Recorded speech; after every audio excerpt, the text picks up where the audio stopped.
79번 아기 예수님이 태어나시다 제목입니다. 성경에 많은 이야기가 있지만 가장 핵심적 이야기는 예수님 이야기입니다. 무엇보다도 사복음서에 집중적으로 예수님 이야기가 소개됩니다. 특별히 예수님의 탄생 이야기는 오늘 읽었던 누가복음, 마태복음 두 권의 성경에 소개됩니다. 누가는 의사로서 가난한 자들, 이방인들을 염두에 두고 누가복음을 기록했습니다. 예수님을 우리에게 소개하되 이방인들에게 또 가난한 자들에게 좀 더 관점을 두고 예수님을 우리에게 소개합니다. 또 유대인이었던 마태는 당시에 유대인들에게 복음을 기록했습니다. 예수님을 소개하되 유대인들을 염두에 두고 예수님을 유대인들에게 소개하는 관점으로 마태복음을 기록하였습니다. 네 권의 복음서에 가장 먼저 기록된 성경은 마가복음, 주 한 64년경 정도의 기록이 되었고요. 그리고 난 뒤에 이제 마태복음, 누가복음, 요한복음 그런 식으로 이제 순서가 되어져 있습니다. 이 성경이 기록될 때 그 목적이 약간씩 다른 관점에서 기록이 되었기 때문에 강조점이 약간씩 다릅니다. 예수님의 탄생 이야기를 보게 되면 강조점을 조금씩 누가복음과 마태복음의 저자들이 각각 다른 관점에서 기록하는 것을 본문에서 보게 됩니다. 분명한 것은 예수님이 역사 속에 오셨고 분명히 시간과 공간을 갖고 이 땅에 오셨는데 분명히 다른 관점의 목적을 두고 마태복음과 누가복음은 우리에게 예수님을 소개합니다. 누가복음에서는 예수님이 인간의 몸을 입고 낮고 초라한 모습으로 이 땅에 오신 이야기를 소개합니다. 그래서 탄생 과정에서 여자인 마리아에게 집중을 하고 사회적으로 대접받지 못하였던 목자들을 통해서 예수님의 탄생 이야기를 우리에게 소개합니다. 마태복음에서는 예수님의 탄생 이야기를 소개할 때 특별히 이방인이었던 동방 박사들을 염두에 두고 그들이 예수님을 먼저 경배한 이야기를 소개하고 그리고 이 복음이 열방에 유대인을 넘어서 열방에 이미 하나님께서 전하시고 전하시는 그 목적을 이렇게 우리에게 소개를 하고 있습니다. 같은 예수님이신데 탄생하는 과정에 있어서 하나님의 그 우리를 향하신 계획과 사랑을 보여주지만 약간씩 초점을 다르게 하여서 우리에게 소개를 합니다. 그러나 분명한 것은 같은 예수님이고 하나님의 선한 뜻이 다 우리에게 전달하기 위한 하나님의 목적이 있습니다. 첫째로 만왕의 왕 예수님께서 초라한 곳에서 태어나셨습니다. 누가복음 2장 1절을 보게 되어지면 이때 가이사 아구스도가 영을 내려 천하로 다 호족하라 하였으니 여기 그 때가 소개되어지고 가이사 아구스도가 소개되어집니다. 여기 가이사 아구스도는 로마의 황제였고 이 사람의 다른 이름은 옥타비아누스라고 알려져 있습니다. 이 로마 황제 가우스도는 대단한 행정가였고 조직가였습니다. 자기 로마 나라에 속한 속국들이 무질서한 것들을 경계하고 어떻게 하든지 그들을 더 동원시키기 위해서 인구조사를 합니다. 여기 호적을 명령하는데 두 가지의 목적이 있습니다. 하나는 징용의 목적, 또 하나는 세금을 거둘 목적으로 인구조사를 합니다. 분명한 것은 예수님께서 어떤 때에 오셨고 그 때에 어떤 왕이 있었다. 오늘 누가복음은 먼저 소개를 합니다. 역사 속에 예수님이 시간과 공간 속에 오셨다라는 것을 누가는 기록하는데 조금 더 누가는 상세하게 예수님의 그 오시는 그 때, 그 상황을 우리에게 소개합니다. 그러면서 누가는 누가복음 1장 1절에 이렇게 구체적으로 예수님의 탄생을 소개하는 이유를 우리 중에 이루어진 사실이라고 고백을 합니다. 실제로 있었던 예수님이었고 실제로 예수님이 태어났다라는 것을 사실에 근거하여 기록한다 의미입니다. 누가는 의사였고 누구보다도 팩트를 중요시하는 직업입니다. 그러므로 예수님이 이 땅에 오시되 어떤 환상 속에 오신 분이 아니고 실제 속에 오신 분이신 것을 분명하게 소개를 하고 있습니다. 그러면서 사실로부터 근원부터 사실을 아주 상세하게 쓰는 이유를 목적을 이렇게 소개합니다. 누가복음 1장 4절을 보게 되면 이는 각하가 알고 있는 바를 더 확실하게 하려 함이로라. 여기 지금 누가복음과 사도행전을 기록하였는데 왜 이 복음서를 상세하게 사실을 기록하느냐? 그 목적을 확실함을 알게 하게 하기 위함이다 말씀을 합니다. 역사 속에 예수님이 오셨고 역사 속에 오신 예수님이 철저한 하나님의 계획 속에 시간과 공간과 인간의 몸을 입고 이 땅에 오신 겁니다. 그러나 분명한 것은 때 예수님이 이 땅에 오셨을 때 그 때는 우리가 보기에는 불완전한 때였고 무언가 여러 가지로 완성되지 않은 그런 어떤 시간과 공간의 모습입니다. 하나님이 일을 하신다면 모든 것들이 퍼펙해야 우리가 보기에 하나님이 일하시는 것처럼 보일 수 있잖아요. 그런데 예수님이 오시는 그 때의 상황을 보면 그렇지 않습니다. 근데 분명한 것은 하나님의 때에 예수님이 오셨습니다. 갈라디아서 4장 4절을 보면 예수님의 탄생과 관련하여서 말씀하죠. 때가 참에 하나님이 그 아들을 보내사 여자에게서 나게 하시고 라고 합니다. 사실 예수님이 태어난 때를 보면 가장 어려운 때였고 가장 어떻게 보면 고난의 때에 이 땅의 한 공간에서 시간 속에 오셨습니다. 특별히 우리가 주목할 것은 예수님이 오신 장소입니다. 예수님께서 베들레헴의 구유에 오셨음을 성경은 말씀을 하죠. 예수님께서 베들레헴에서 이미 태어날 것을 구약에 예언하였고요. 때가 되면 이제 그 작은 동네 베들레헴에서 구유에서 태어납니다. 미가서 5장 2절 이렇게 예언을 했습니다. 베들레헴 에브라다야 너는 유다 족속 중에 작을지라도 이스라엘을 다스릴 자가 내게서 내게로 나올 것이라 그의 근본은 상고에 영원히 있느니라. 예수님이 태어나신 곳이 태어나실 곳 메시아가 태어나실 곳 베들레헴으로 성경은 예언합니다. 다윗의 동네였는데 작은 동네입니다. 메시아이신 예수님께서 작은 동네에서 태어나실 것 예언하였고요. 또 그렇게 태어나십니다. 그리고 예수님께서 마침내 그 베들레헴에서 태어날 때 그 베들레헴에서도 또 구유에서 태어나잖아요. 예수님께서 짐승들의 밥통에서 이렇게 태어나도록 그렇게 하나님이 일하십니다. 예를 들어서 부잣집에서나 또는 어떤 황실에서나 이런 어떤 여유가 있는 곳에서 태어나지 않습니다. 짐승들이 먹고 자는 곳에서 짐승 같은 대우를 받으면서 예수님이 태어나십니다. 하나님이 일하시는 때인데 여러분 그 상황을 보면 우리로서는 납득하기 어려운 그러한 예수님의 태어나심입니다.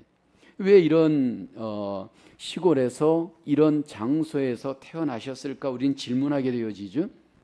예수님께서 이렇게 작은 동네 구유에서 태어나신 것은 우연일까요? 아닙니다. 하나님께서 예수님의 삶, 인격을 우리에게 미리 보여주는 상징입니다. 예수님께서 많은 사람들의 환영을 받고 축하 속에 높임을 받고 오시지 않고 여기 낮아진 자리에서 가난하게 오도록 하나님께서 일하셨습니다. 낮고 천하게 오신 예수님, 이것은 곧 이 땅에 오신 메시아 예수님이 열방의 약한 자들을 위해 오신 분이심임을 우리에게 보여줍니다. 당시 유대인의 기준으로 본다면 메시아는 그렇게 오면 안 됩니다. 유대인들의 생각은 사실은 예수님이 왕으로 오셔야 되고 굉장히 멋있게 와야 합니다. 그런데 하나님께서는 누가를 통해서 예수님이 낮은 자, 약한 자의 메시아가 되심을 우리에게 알려주시되 탄생을 통해서 하나님께서 이미 그 메시아의 존재, 그 주님이 어떤 인격과 삶을 살아가야 할 것인지를 우리에게 보여주십니다. 이렇게 예수님이 오실 때 예수님께서 이 성부 하나님과 동일한 영광을 받으시기에 합당한 분이심에도 불구하고 자신을 이렇게 낮추어서 오시는 그 일에 순종하십니다. 빌립보서 2장 5절 6절 말씀이죠. 그는 근본 하나님의 본체시나, 여기 그라고 하는 것은 예수님을 말씀을 합니다. 여기 보면 근본 하나님의 본체시나 하나님과 동등됨을 취할 것으로 여기지 아니하시고, 여기 보면 오히려 자기를 비워 종의 형체를 가지사 사람들과 같이 되셨고 라고 합니다. 예수님은 하나님과 동등된 지위에 계시는 하나님이십니다. 그런데 자신을 낮추었고 사람들과 같이 되셔서 작은 자로 오셨고 하늘의 미랄로 오셨습니다. 그렇게 오셨을 뿐만 아니라 그렇게 사셨고요. 또 십자가에서 그렇게 작은 자로 예수님께서 그렇게 십자가에서 고난과 죽임을 당하였습니다. 메시아이신 예수님의 그 출발점을 보게 되면 그 정체성의 출발이 낮은 데에서 출발하였다라는 겁니다. 만왕의 왕이신 예수님께서 이 땅에서 출발한 점이 가장 낮은 곳에서 가장 천한 취급을 받으면서 그 삶을 출발하셨습니다. 사실 이것이 바로 우리 그리스도인의 진정한 출발점입니다. 사실 우리의 모든 문제가 해결되어지고 우리 자신의 어떤 삶이 회복되어질 수 있는 그 기준은 사실 우리가 주와 같이 먼저 낮아지게 되어지면 우리의 삶은 사실은 주님이 원하는 삶을 살 수가 있습니다. 성부 하나님께서 성자 예수님을 이 땅에 보내실 때 가장 낮게 보내시고 가장 낮은 자로부터 출발하게 하시면서 그 메시아의 사명을 감당하게 하였습니다. 지금도 하나님은 낮은 자를 통해서 그 권세와 능력을 이 땅에 드러내시는 줄로 믿습니다. 첫 번째 질문입니다. 예수님께서 낮고 천한 곳에서 태어나심은 하나님의 권세와 능력에 관해 우리에게 무엇을 가르쳐 줍니까? 여기 예수님께서 분명히 높으신 분이고 성부 하나님과 동등하신 하나님이심에도 불구하고 베들레헴에서 오셨고 구유에서 오시면서 우리에게 메시아이심에도 불구하고 낮고 천한 그 삶을 보여주었습니다. 이것은 하나님의 권세와 능력에 관해서 우리에게 무엇을 보여주고 있다고 생각하는지, 하나님께서 이렇게 예수님을 낮추어서 보내심으로 낮은 자를 통해 하나님의 권세, 하나님의 능력을 나타내시는 역설적인 하나님의 일하심을 우리에게 나타내십니다. 하나님은 세상과 거꾸로 방식으로 일하십니다. 세상은 높은 자를 통해서 일하지만 하나님께서는 낮은 자, 낮은 곳을 통해서 하나님의 능력과 권세를 우리에게 나타내시고 일하시는 줄로 믿습니다. 두 번째로 메시아께서 소외된 자들을 위해서 태어나셨습니다. 8절 9절에 보면 목자 이야기가 누가복음에 소개되어지죠. 8절에 보면 그 지역의 목자들이 밤에 밖에서 자기 양떼를 지키더니 주의 사자가 곁에 서고 주의 영광이 그들을 두루 비춤에 크게 무서워하는지라. 여기 목자들이 소개되어지는데 복수로만 소개되어지고 이름은 소개되어지진 않습니다. 목자들은 우리가 잘 알듯이 양떼를 지키는 자들입니다. 누가복음에 누가는 예수님의 탄생과 관련하여서 목자들로부터 탄생 이야기가 시작이 되어집니다. 여기 보면 들판에서 목자들에게 천사가 와 소식을 알려주죠. 그때 천사들은 이제 목자들에게 메시아의 탄생을 알려줄 때 목자들은 얼떨결에 이 천사들의 소식을 전해드리면서 무서워합니다. 11절에 보면 목자들이 이렇게 알려주죠. 오늘 다윗의 동네에 너희를 위하여 구주가 나셨으니 곧 그리스도 주시니라. 여기 천사들이 오시는 그 메시아가 너희를 위하여 오고 구주이시고 그분은 그리스도 메시아 주이시다라고 알려줍니다. 메시아가 이 땅에 오시는 이유는 구주로 오신다. 천사가 목자들에게 알려줍니다. 예수님이 이 땅에 메시아로 오시는데 구주 되시기 위해 오시는 메시아이십니다. 그리고 난 뒤에 또 하나 목적을 얘기하죠. 큰 기쁨의 좋은 소식이 평화를 우리에게 주시기 위함이다 말을 하죠. 2장 14절에 천사가 또 말합니다. 지극히 높은 곳에서는 하나님께 영광이요 땅에서는 기뻐하심을 하나님이 기뻐하신 사람들 중에 평화로다. 여기 하나님께는 영광이고 이 땅에는 평화를 이루기 위해서 주님께서 오심으로 그 결과가 이루어짐을 말씀을 합니다. 여기 평화라고 하는 단어는 우리가 잘 알듯이 샬롬입니다. 예수님이 이 땅에 오심으로 이 땅에 비로소 샬롬이 이루어지고 하나님께는 영광이 되어짐을 이제 우리에게 말씀을 하십니다. 이 땅에 오신 예수님은 우리에게 구원을 이루시고 평화를 이루십니다. 근데 여러분 사실 구원과 평화는 둘이 아니고 하나입니다. 우리에게 구원이 이루어지면 우리에게 평화가 완성이 되어집니다. 우리 안에 예수 그리스도로 말미암아 구원이 오게 되어질 때 하나님이 주시는 평화가 우리에게 임하게 되어지죠. 그래서 주님이 주시는 이 평화는 이 땅에서 얻을 수 없는 평안이고 하나님이 주시는 놀라운 평강인 것을 그렇게 말씀을 하십니다. 이제 목자들은 천사들로부터 이 소식을 전해 듣고 난 뒤에 베들레헴으로 즉각적으로 그들은 그 소식을 전하러 가게 됩니다. 15절을 보게 되어지면 베들레헴으로 가서 주께서 우리에게 알리신 바 이 이루어진 일을 보자 하고 빨리 가서 마리아와 요셉과 그의 누인 아기를 찾아서라고 얘기합니다. 목자들은 베들레헴으로 향하고 여기 보면 그 가는 결단을 빨리 합니다.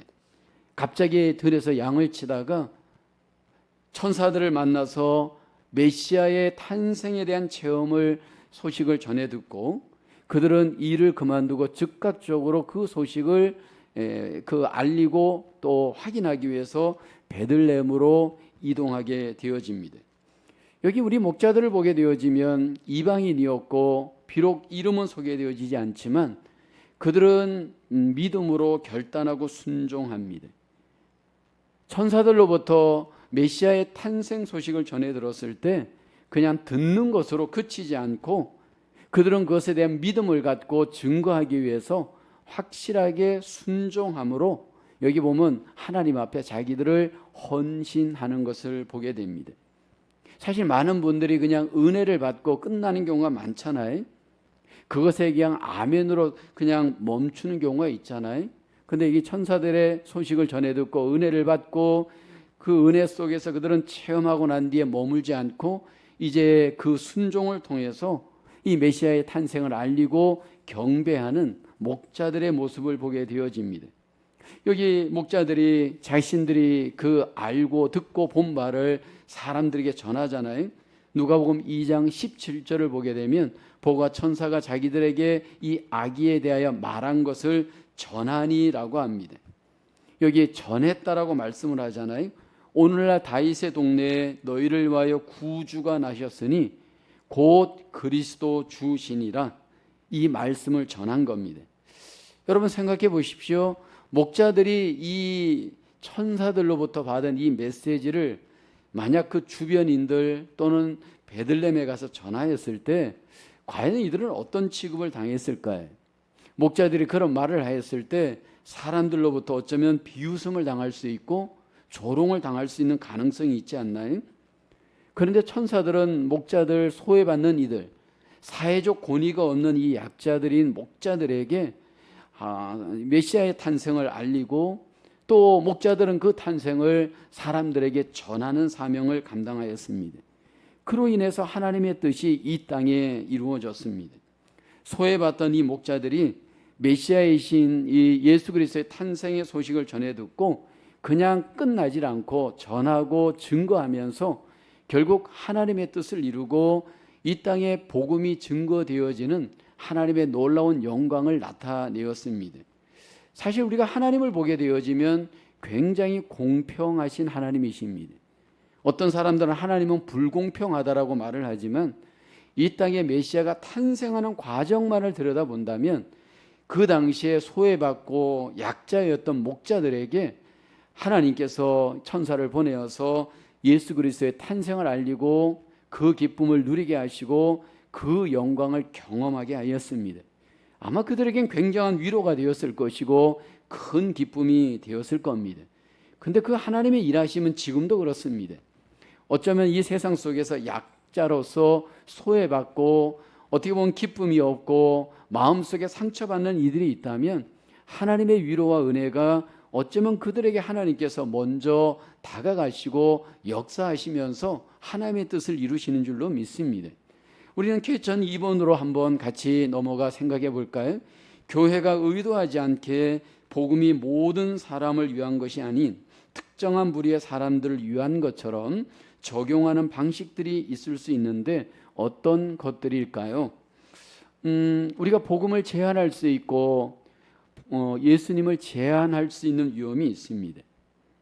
우리가 교회를 함께 이루어가고 또 우리가 선교를 할 때 사실 복음을 제한하는 그 어떤 나쁜 우리의 어떤 태도나 자세가 있을 수 있습니다. 어떤 경우에는 지식으로 제한을 하고 돈으로 제한을 하고 신분으로 제한을 하고 뭐 이런저런 사회적인 성공으로 제한할 수 있는 위험이 있잖아요. 하나님께서는 모든 이들에게 복음을 열어놓고 누구든지 오기를 원하지만 이런 부분에 있어서 우리가 제한할 수 있는 위험은 있습니다. 그러나 우리가 분명한 것은 그렇다고 해서 또 어떤 이 동성애의 문제라든지 이런 것들에 있어서 성경에서 그만 어떤 부분에 있어서 그것을 넘어서서 또 우리의 어떤 자비와 인애를 베푸는 것은 또 한계는 있습니다. 분명한 것은 우리의 모든 것들을 우리는 커트라인을 내려놓고 누구든지 복음 안에서 하나님 앞에 나올 수 있도록 교회는 항상 열려 있어야 되고 우리의 마음은 항상 열려 있어야 할 겁니다. 만약 끼리끼리 우리가 모이고 만약 끼리끼리의 교회가 되어진다면 그것은 복음을 가장 제한하는 안타까운 모습이 아닐까 생각을 합니다. 저는 우리 교회가 그런 부분에 있어서 모든 신분과 장애를 뛰어넘어 모든 이들이 왔을 때 하나님을 만나고 주님의 그 놀라우신 은혜를 경험할 수 있는 그러한 은혜의 교회로 하나님 앞에 드려야 할 줄로 믿습니다. 세 번째로 함께 나누고 싶은 것은 온 열방을 비추실 빛으로 예수님은 태어나셨습니다. 이제 마태복음으로 넘어가서 마태는 예수님을 이렇게 소개합니다. 마태복음 2장 1절이죠. 헤롯 왕 때 예수께서 유대 베들레헴에서 나심에 동방으로부터 박사들이 예루살렘에 이르러 말하되라고 합니다. 마태복음에서는 예수님의 탄생을 알리는 사람이 동방 박사들이었습니다. 이 동방 박사들이 과연 몇 명이었을까? 사실 성경에는 몇 명이라고 기록하지 않습니다. 크리스마스 선거를 할 때 항상 3명으로 사람들이 많이 이야기하는데 그것은 사실 정확하지 않습니다. 뭐 황금과 유황과 모략 새 선물이었으니까 3명이 아니었을까? 그러나 그렇지는 않습니다. 어쨌든 여기 본문의 저자 마태는 동방이 어디인지 밝히지도 않고 동방의 박사들이 예수님의 탄생 소식을 먼저 전하는 이로 소개합니다. 여기서 말하는 동방은 이스라엘을 기준으로 동방이고 어쩌면 이락이나 이라크나 뭐 인도 그 어떤 곳이 될 수가 있습니다. 분명한 것은 예수님이 먼 곳으로부터 온 동방의 이방인들로부터 먼저 탄생 소식이 전해지게 되어지고 그로 인하여서 하나님께 영광이 되어집니다.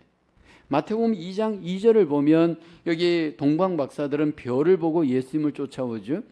유대인의 왕으로 나신 이가 어디 계시냐? 우리가 동방에서 그의 별을 보고 그에게 경배하러 왔노라. 예수님의 탄생을 동방의 박사들은 어떻게 알았는가? 별을 보고 알았다 말합니다. 그러므로 동방에서 온 박사들은 점성술가가 아니었을까 추측을 합니다. 별을 연구하는 학자들인데 별을 보다가 어떤 그 별을 통해서 하나님의 계시를 그들이 깨닫게 되어진 것으로 여깁니다. 이제 별은 3가지 측면에서 동방 박사들에게 예수님의 탄생을 알립니다.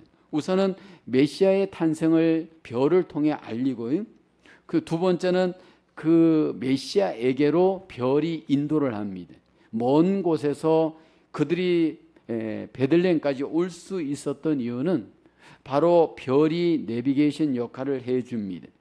그 별의 인도를 따라 동방 박사들이 예수님이 태어난 곳까지 오게 되어지죠. 그다음에 세 번째는 이 별이 메시아가 어디인지, 어디서 태어났는지 구체적 장소에까지 경배할 수 있도록 알려줍니다. 동방 박사들은 별을 통해서 하나님의 계시의 은혜를 받고 예수님의 탄생을 경배하는 그런 순종을 하게 되어집니다. 근데 여러분, 이 동방 박사들이 과연 어느 정도 거리를 달려왔을까? 최소한 서너 달은 분명히 여행을 했을 것이다 라고 추측을 합니다. 분명히 장거리 여행을 한 겁니다. 그래서 예루살렘까지 이르게 되어지죠. 예루살렘에 이르러서 그들은 묻죠. 유대인의 왕으로 나신 이가 어디 있느냐? 그랬을 때 아무도 그것을 모릅니다. 아무도 메시아가 탄생한 것을 모르는 정황에서 그들은 이제 헤롯에게로 불려가게 되어지죠. 그때 헤롯이 유대인들을 다스리고 있는 분봉왕이었는데 헤롯이 이렇게 유혹을 합니다. 동방 박사들에게 8절에 보면 이렇게 유혹을 하죠. 베들레헴으로 보내며 이르되 가서 아기에 대하여 자세히 알아보고 찾거든 내게 고하여 나도 가서 그에게 경배하게 하라. 얼마나 멋있는 말입니까? 헤롯 왕도 마치 경배하는 것처럼 그렇게 말을 합니다. 근데 이 말은 사실은 진정한 말이 아니고 속이는 말이었죠. 사실 이 동방에서 온 박사들은 이 말이 진심인지 거짓말인지 몰랐습니다. 나중에 이제 뒤에 가서 보면 하나님께서 그 동방의 박사들 꿈에 나타나잖아요. 그래서 가지 말라라고 알려줍니다. 여러분, 메시아를 경배하는 과정에 있어서 헤롯과 같이 세상 권세의 미혹과 거짓과 도전이 있었습니다. 경배하는 것처럼 위장하는 말을 하면서 죽이려고 하는 그런 유혹과 사단의 권세가 예수님의 탄생을 가로막았습니다. 사실 이것은 오늘날도 그렇습니다. 여러분, 우리가 말에 속을 수 있는 위험이 너무 많잖아요. 겉으로는 위하는 것 같고 친절한 것 같고 굉장히 사랑하는 것 같은데 사실은 그 밑에 동기를 우리는 잘 봐야 합니다. 그런 측면에서 하나님께서 이 동방에서 오는 박사들이 속지 않도록 그 사단의 미혹에 넘어가지 않도록 보호하시고 그들을 분별할 수 있도록 도와주셨습니다. 우리가 이 시대에도 하나님의 자녀로서 온전한 경배를 위해서 필요한 것은 분별력입니다. 여기 동방의 박사들은 하나님이 직접 꿈에 나타나서 분별할 수 있도록 알려주셨다면 오늘 우리는 어떻게 분별력을 갖고 경배하는 삶을 살 수 있을까? 우리 안에 계신 성령님의 인도를 받을 때입니다. 동방 박사들은 직접 별을 통해서 꿈을 통해서 하나님이 나타내 주셨다면 오늘 우리에게는 하나님께서 성령님을 통해서 우리에게 분별할 수 있도록 알려주시고 도와주시는데 그럼 우리는 그냥 가만히 있기만 하면 되는가? 그렇지는 않습니다. 바로 묵상과 기도를 통해 성령님의 인도를 받아야 할 줄로 믿습니다. 여기 동방의 박사들이 그 먼 거리에서 와서 여기 여러 가지로 힘들고 어려운 정황 속에서도 결국 하나님께서 그들을 인도함으로 결국은 예수 그리스도 메시아 그 탄생을 체험하게 되어지고 기쁨을 그리고 그 영광을 이제 마침내 그들은 이루게 되어집니다. 마태복음 2장 11절을 보게 되면 집에 들어가 아기와 그의 어머니 마리아가 함께 있는 것을 보고 엎드려 아기께 경배하고 보배합을 열어 황금과 유향과 몰약을 예물로 드리니라. 왜 이 세 가지 예물을 예물로 드렸는지 본문에는 기록되지는 않습니다. 그러나 마태복음에서 마태는 예수님을 만왕의 왕으로 소개합니다. 이 세상의 왕이 아닌 하나님 나라의 왕으로 예수님이 오셨고 그리고 그분을 왕으로서 경배하기 위해서 이 예물을 드린 것 아닌가 그렇게 우리는 볼 수가 있습니다. 동방에서 온 박사들은 결국 몸으로도 경배했지만 예물을 통해서 메시아 왕으로 오신 예수님을 온전하게 경배하였습니다. 사실 오늘 우리가 하나님 앞에 나아가 예물을 갖고 몸을 갖고 마음을 다해서 이렇게 하나님께 경배하는 그 모습 사실 그것이 바로 동방에서 온 박사들이 미리 우리에게 좋은 샘플로 보여주었습니다. 예수님은 이 땅에 오시되 분명히 아기로 오셨지만 메시아로 오셨고 또 구주로 오셨고 우리에게 평화를 주시는 분으로 오셔서 우리에게 영광과 경배를 받기에 합당하신 하나님의 아들이신 줄로 믿습니다. 쾌천 3번입니다. 동방 박사들을 통한 예수님의 탄생 이야기를 통해서 어떤 점에서 열방을 향한 하나님의 마음을 보여줍니까?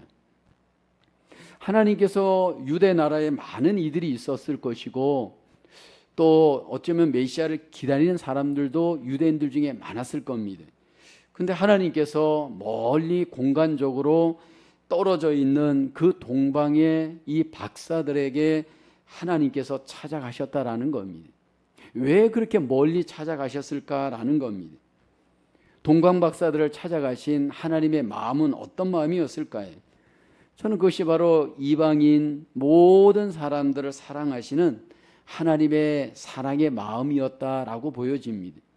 하나님께서 모든 열방을 초대하시고 구원하시고 사랑하기를 원하시는 그 마음을 동방 박사들을 통해 잘 보여주었다라고 믿습니다. 이것은 지금도 마찬가지입니다. 하나님은 자기 백성들을 찾으시고 계시고 결국 사랑으로 하나님께서 마침내 초대하고 계십니다.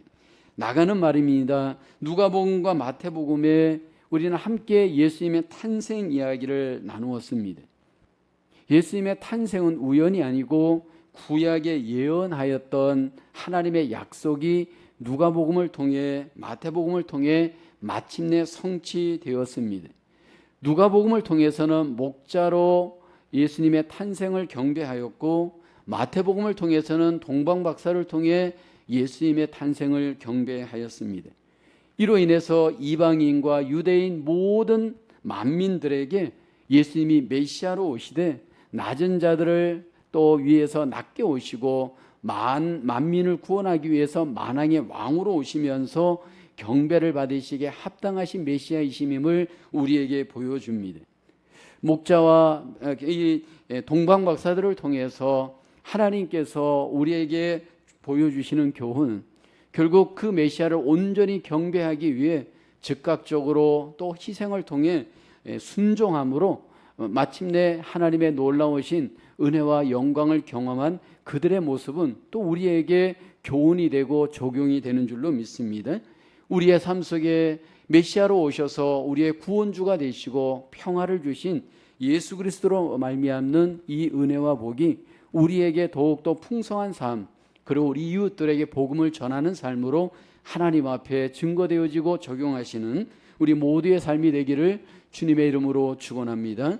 기도하겠습니다. 은혜가 풍성하신 하나님, 우리에게 예수님을 보내주심으로 우리에게 구원주가 되어주시고 우리에게 평화가 되어주시고 그로 인해서 우리가 하나님께 영광이 되어주게 하심을 감사합니다. 받은 은혜, 받은 사랑 기억하며 이제 우리도 하나님 이웃들에게 복음을 전하며 열방에 하나님의 나라를 세워가며 목자들 같이 또는 하나님 동방 박사들 같이 하나님의 뜻에 주의 복음을 전하는 일에 순종하며 하나님의 도구로 사용되어지는 우리의 삶이 되게 도와주시옵소서. 또 한 주간의 삶을 살아갈 때 우리의 삶이 하나님의 나라를 위해서 주의 복음을 위해서 우리의 삶이 더욱더 헌신되어지게 하시고 순종할 수 있도록 우리를 도구로 사용하여 주시옵소서. 이 한 주간도 승리할 수 있도록 우리의 삶, 우리의 모든 환경을 하나님이 붙드시고 인도하여 주시기를 소원하옵고 우리 주 예수 그리스도의 이름으로 기도하옵나이다. 아멘.